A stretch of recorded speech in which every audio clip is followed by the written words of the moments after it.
What's up, guys? We are back with another NECA Toys review, and this time it's not a Turtles review. We are taking a look at the King Kong figure that was, I don't know, this wasn't announced too long ago, right? And now it's finally here. I was able to snag this one in store at Target. So we've got this guy here in a Ultimate style box, and you've got a bunch of product shots all over this thing is basically what this guy's covered in. So you've got a shot of Kong there on the front, you've got shots of him on the side with the various head sculpts that he comes with, and then the back of the box is a huge shot of him roaring with some other shots of the figure in various states. And then of course this is an Ultimate style box, so you've got a flap, pop it open, you've got a big shot of Kong here on the inside, but then of course you've got him there in that big window. So it's a, you know, collector friendly kind of stuff, so you can take it out and then put it back in if you so choose. So let's do it. Let's pull him out and take a look. And here he is out of the package, our NECA King Kong figure. And this guy is kind of interesting because he is, well, he's not any specific version of Kong. So it's kind of an amalgamation, an original design based on King Kong, because it's not necessarily the original. It's certainly not Skull Island Kong because NECA doesn't have the license for that. So this is their own thing, but he has a lot of all the qualities of what you would expect to find in a King Kong. So it's kind of firing on all cylinders for me. And it is a pretty interesting figure, although I do have one real criticism when it comes to this guy, and we'll get to that when we talk about how big he is. So let's see, of course, as always, how he moves, what he can do as far as articulation goes. So we've got a head that can look up really good.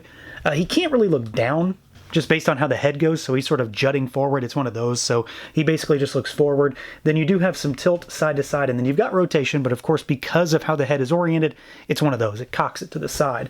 The arms can go out at the shoulders. They, of course, rotate all the way around. You've got your bicep swivel. We've got our double jointed elbow, which is really good, and it's, you know, it's one of the NECA double joints, so you've got the double hinge there, and it looks pretty good, honestly. I don't have any issues with the way it looks or anything like that. We have got rotation, and we've got hinges at the wrist. You've got a diaphragm cut, so he goes backwards, and he goes forward a little bit, tilt side to side, and then you've got full rotation at the ribs, basically. Legs go out about that far. One more click in there, and they're ratcheted as well. They kick forward about that far. You can twist them a little bit and get them to go about full 90. They don't really go back too much, just a little bit. And then there is a thigh cut up there. You've got double jointed knees. They go back about yay far. Decent enough, but not like kicking his own butt. And then we've got rocker, and you've got hinges at the ankles, but they really only go backwards. They don't really go forwards too much, just backwards. So he moves around pretty decently, nothing too crazy. Basically what I expected, and no issues actually moving him around, no issues with joints or anything like that either. Now, as far as the overall aesthetics, the build on this guy, he is pretty good. I don't really have a lot of criticisms when it comes to the overall construction of this figure, because for a big monkey, it pretty much does exactly what you think it's going to do.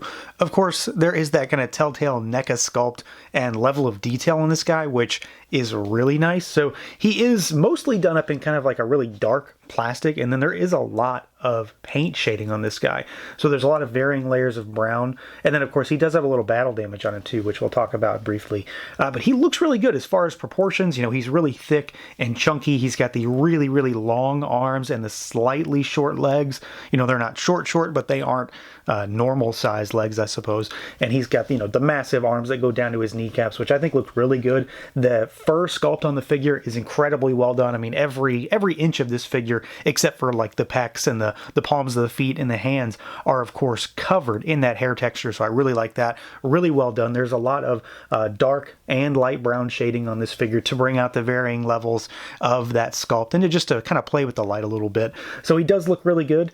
You know, you've got a big muscly back. You've got your monkey butt back here, and the kind of the crotch area on this guy is actually done up in a slightly rubbery plastic. So there is obviously something like a buck inside the figure, and then this part is a little bit more rubbery, which does help with articulation a little bit when it comes to moving those legs around just to get that kick forward. The hands are really well done as far as the more smooth, non-hairy skin. The same with the feet down here. So you've got like fingernails, toenails, all that kind of stuff, the whole 9 yards when it comes to your monkey anatomy. And then when you've got your battle damage up here, you know, there is the kind of cuts and the scarring on the chest on the two pecs. So there are, you know, open wounds which have a little bit of paint in them. So there's kind of like a pink hue with some red overlay, kind of a glossy red. And then there's a little bit of blood down here actually in his fur, which I really like. So, you know, it's not just a standard King Kong. He has been in the thick of it. So it gives you a little bit more when it comes to making a bit of a battle scene with this guy. So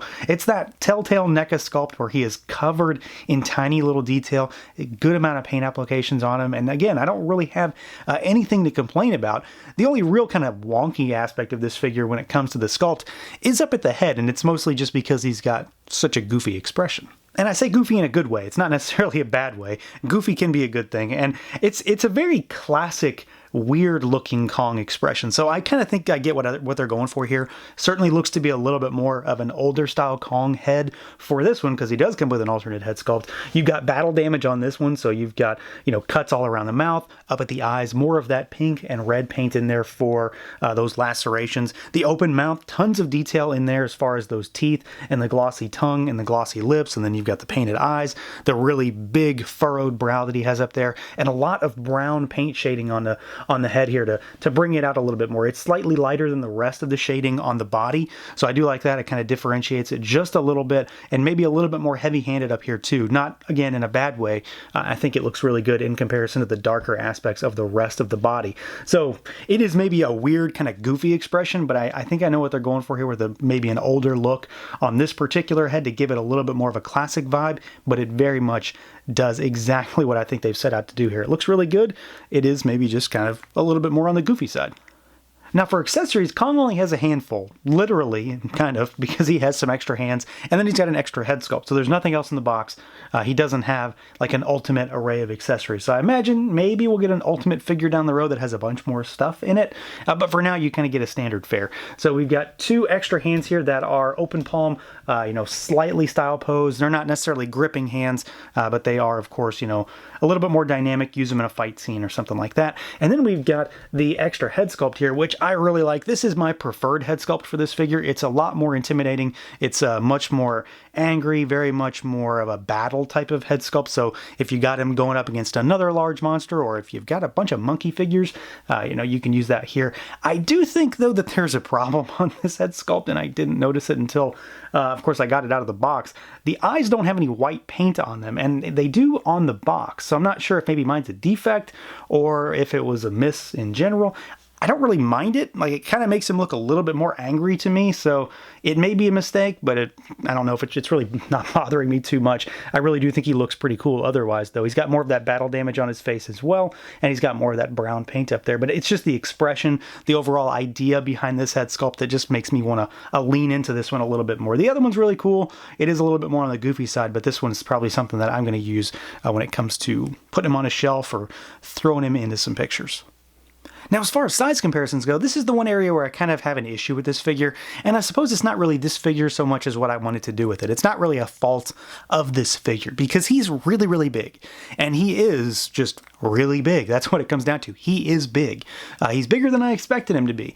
So we've got him here next to the Motu Classics He-Man, a 7-inch figure, and you can see that Kong is more than a head taller. So he's a little bit over 8 inches tall. And we've got a Black Series Stormtrooper over here, the carbonized one, and you can see that he is absolutely dwarfed by him. So this guy has a lot of size, girth, height, width, any other dimension you can throw at him. He's got some size to him. He's a really beefy figure.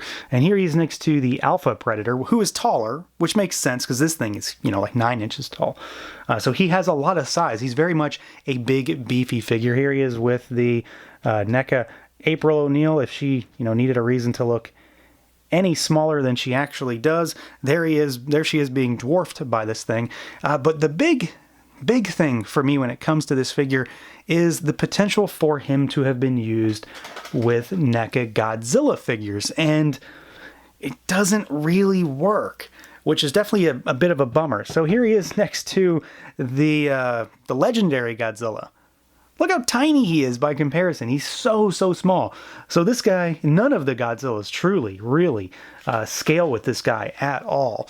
None of them get too much bigger than this. I mean, there are bigger NECA Godzillas, so we've got another one here just to give you an idea. But these guys don't really work, and it was definitely a bit of a letdown because I was really hoping that these would work. So here he is with you know, the poster Godzilla, the green one, and it just doesn't really work. He's so much bigger, he's so much taller. Again, these aren't meant to scale together, so it's not a knock on the figure itself. It's just like, of all the things that NECA made, these things should go together in some way, but they really don't, unless you kind of, you know, fudge the you know, just the display, or, you know, anything that to make them look a little bit more close when it comes to size. So maybe puts Kong a little bit further back to make him look smaller by comparison, something like that.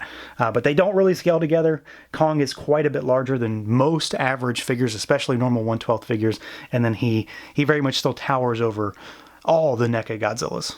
So overall, this guy is pretty good. My one big thing with this guy is that Kong is big. He's just big. That's not a problem for the figure on its own because he exists in a vacuum. There is no other figure that he technically goes with. He is the line right now. He is the King Kong line. So they made him big and beefy and menacing and intimidating, and that works really well for the figure on its own. The sculpt is really good. He moves pretty well, and he comes with a decent, if not small, array of accessories. That said, though, he is really big, and NECA has 1,000,001 Godzilla figures that this guy just doesn't really scale with. So is he supposed to? No, he's not supposed to, but I can still be a little bit bummed by it. It'd have been nice if he had scaled really well with these guys, just to, you know, finally give them something from NECA to fight for a change. And it kind of works, but at the same time, it doesn't really work. Again, though, he's not supposed to, so I can't complain about the figure on its own, but I could have wished for a little bit more. So that's going to do it for this look at the NECA Toys King Kong. Let me know what you guys think. Feel free to like, comment, subscribe, and share, and until next time.